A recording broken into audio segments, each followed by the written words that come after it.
Shalom Godly Family yang dikasihi Tuhan. Yuk kita menikmati teh hangat pagi ini, teduhkan hati dan hadirkan semangat dengan merenungkan firman Tuhan. Firman Tuhan hari ini terambil dari Wahyu 3 ayat 14 sampai ayat 22. Saya akan membacakan ayat 15 sampai ayat 18 saja. Demikian firman Tuhan. Aku tahu segala pekerjaanmu. Engkau tidak dingin dan tidak panas. Alangkah baiknya jika engkau dingin atau panas. Jadi karena engkau suam-suam kuku dan tidak dingin atau panas, aku akan memuntahkan engkau dari mulutku. Karena engkau berkata, aku kaya dan aku telah memperkayakan diriku dan aku tidak kekurangan apa-apa. Dan karena engkau tidak tahu bahwa engkau melarat dan malang, miskin, buta, dan telanjang, maka aku menasihatkan engkau, supaya engkau membeli daripadaku emas yang telah dimurnikan dalam api, agar engkau menjadi kaya, dan juga pakaian putih, supaya engkau memakainya, agar jangan kelihatan ketelanjanganmu yang memalukan, dan lagi minyak untuk melumas matamu, supaya engkau dapat melihat. Godly Family yang dikasihi Tuhan, apakah yang seringkali membuat kita percaya diri di tengah dunia ini?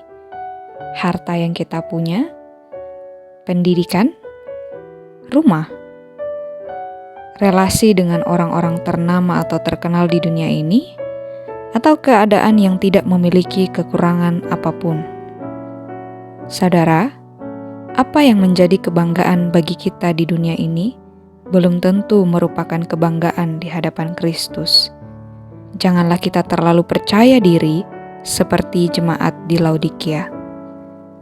Jemaat di Laodikia terlalu percaya diri dan menganggap bahwa mereka tidak kekurangan apa-apa karena hidup cukup-cukup saja. Apa yang mereka perlukan tersedia. Sehingga mereka cenderung merasa tidak lagi membutuhkan apa-apa, bahkan tidak lagi membutuhkan relasi dengan Kristus. Faktanya, Kristus menegur mereka dan mengatakan bahwa sebaliknya, kamu sangatlah miskin di hadapanku. Kondisi spiritual jemaat di Laodikia sangatlah menyedihkan. Apakah di dalam hidup ini kita benar-benar menginginkan Kristus? Benarkah dalam praktik kehidupan sehari-hari, sikap hidup kita mencerminkan bahwa kita membutuhkan Kristus? Benarkah bahwa hanya Kristus yang dapat membuat kita merasa aman dan cukup? Saudara, Kristus berkata dalam ayat 20, "Lihat, aku berdiri di muka pintu dan mengetok. Jikalau ada orang yang mendengar suaraku dan membukakan pintu, aku akan masuk mendapatkannya, dan aku akan makan bersama-sama dengan dia, dan ia bersama-sama dengan aku."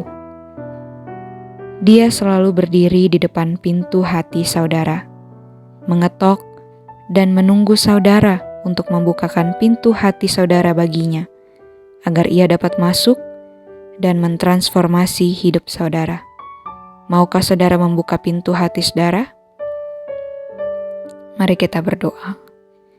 Kristus Tuhan, tolonglah kami agar kami diberikan kepekaan untuk membuka pintu hati kami bagimu, sehingga Engkau dapat masuk ke dalam hati kami dan mentransformasi hidup kami, agar kami tidak lagi membanggakan apa yang kami punya di dunia ini dan merasa aman, bahkan merasa tidak membutuhkan Engkau lagi.